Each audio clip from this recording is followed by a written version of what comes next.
Eilisen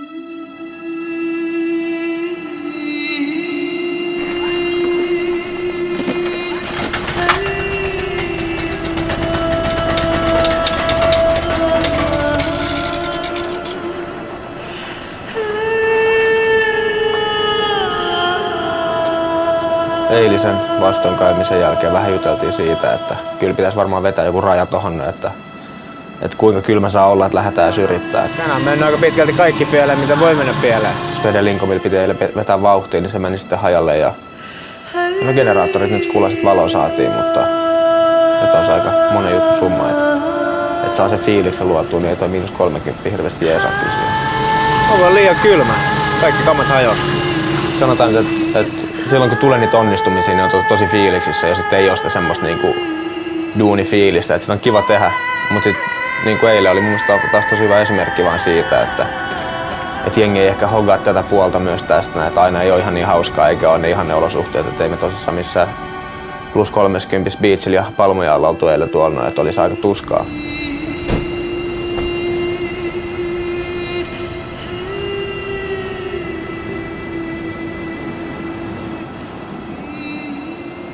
Joo, nyt me ollaan siis kuvaamassa näitä meidän Cooking with Gas-juttuja, mitkä tulee sitten Red Bull Snowboarding nettisivulle. Ja on kyllä ihan kiva fiilis lähteä reissuun taas. Me ollaan viimeksi oltu kuvausreissulla joku viikko sitten. Niin tää on itse meidän kolmas pohjoisen reissu tänä vuonna. Et me käytiin Kuusamossa kuvaamassa, sitten me käytiin Torniossa ja nyt otetaan Rovaniemen reissu.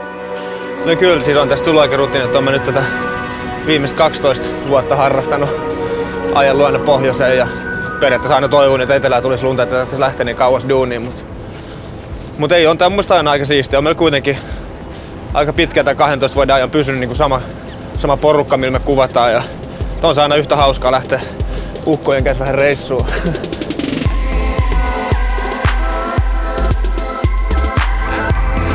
Oikeasti pitää paikkansa tässäkin hommassa, että hyvin suunniteltu puoliksi tehty. Et yleensä jos sulla on se visio, että oikein tätä juttua, me lähdetään vetämään tätä spottia ja tää trikki on mielessä, niin se on oikeasti melkein jo niinku puoliksi purkitettu silleen. Ei toi on kyllä siisti. Tää toimis paremmin varmaan sitä trikkiä ajatellen, että rakentais tänne niin vetäis tosta ja lähdetäis tonne. Tähän vaan joku aika poppi, ne tiputtaa varmaan aika kivasti tuolta. No, tää on mun kaikista inhimillisen mun mielestä tärkeää lähteä tekemään jotain tällaista. Niin tää on mun mielestä ihan jees. Ei tää tarvitse kuin tämmösen hyndän.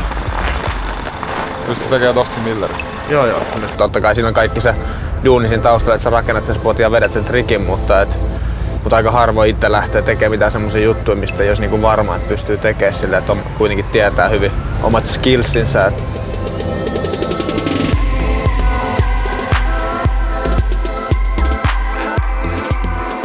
Periaatteessa me käytetään vaan niinku hotelli siihen, että me nukutaan, mutta vaikka me nukutaankin vähän eri aikoihin kuin ehkä normaalit hotellikäyttäjät. Et tietysti kriteerit on se, että pitää hotelli, missä löytyy tilaa ja hotelli, missä olisi netti. Aamupuolella on meillä aika tärkeä, mutta aika harvoin me aamupuolella keretään. Yleensä me lähdetään hotellilta joskus ehkä 9 aikaa illalla ja tullaan sitten hotellille takas 5 aikoihin yöllä tai aamulla. Mutta meidän ammatissa on ehkä mennyt vähän silleen, että meillä aamupala on melkein niinku siirtynyt dinneriksi. Tullaan yöllä suoraan aamupalalle ja sen jälkeen nukkumaan, että se on vähän niin kuin meidän päivän viimeinen ateria melkein sitten se aamupala. Jaan huoneen Heikin kanssa sen takia, että meistä ei kumpikaan kuorsaa.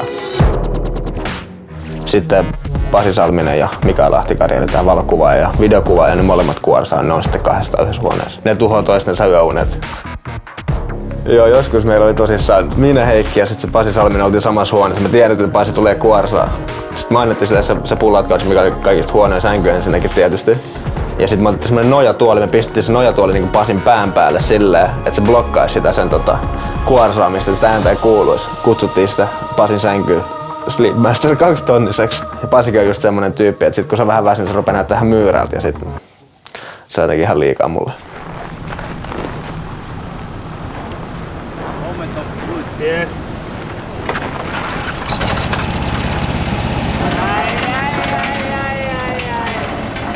Ei, kyllä mä nyt toivon oikeesti, että lähtee käyntiin. Kyllä täytyy hyvä saada alta pois. Mutta ei tää -30 siltikään mikään kiva juttu vielä ole. Aika usein päivässä on tosi harmaata ja semmoista surkean näköistä, että se ei ole niinku laskijalle eikä kuvaajalle mitenkään hirveän miellyttävää. Niin sit me ollaan kelattu, että se on helpompi kuvaa vaan öisin, että tietysti siellä on vähemmän porukkaa niin sanotusti tiellä ja sitten me ollaan vähemmän porukan tiellä siellä samaan aikaan. Että saa aika rauhassa tehdä duunia, mikä on siisti. No problem. No problem.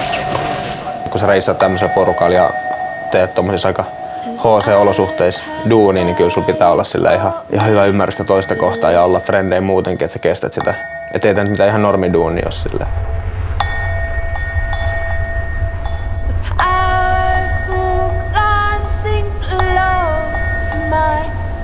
No se on itse asiassa yksi syy, minkä takia me ollaan jääty usein Suomeen kuvailemaan ja minkä takia ulkomailta tulee jengi kuvaa Suomeen on se, että täällä virkavalta ei oikein kiinnosta ja nyt varsinkin kun lumilautailusta on tullut ehkä vielä vähän niin kuin mainstreamimpää, että se on suvaittavampaa.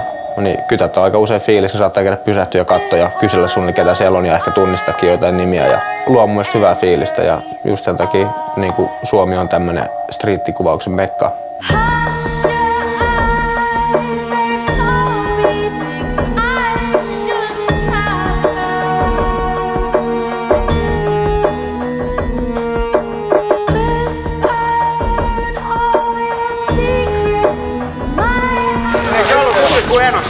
Tatsi asennossa. Kyllä se meni ihan rehellisesti väylyn näköisesti. No ja sanoit, nyt kun pääs vetään, niin tää olikin ihan kiva. Ja silleen sit ei niinku häiriössä toi paskaa niin sen, kun pääsee oikeastaan se hiiti päälle. Nyt mä hengään jossain hupparissa täällä ihan fiiliksessä. Minus 30. Welcome to Arctic Circle. No problem. On se huvittavaa, kun me ollaan just niinku reissulla, niin aika nopeasti jengi rupeaa puhua siitä, että lähdetäänkö himaan. Että se on niinku heti silleen, niinku, että se hotelli muuttuu niinku sulle sen reissun kodiksi. Että kyllä se on niinku semmonen mesta, mihin pääsee rauhoittua ja sitten taas lähdetään uudestaan.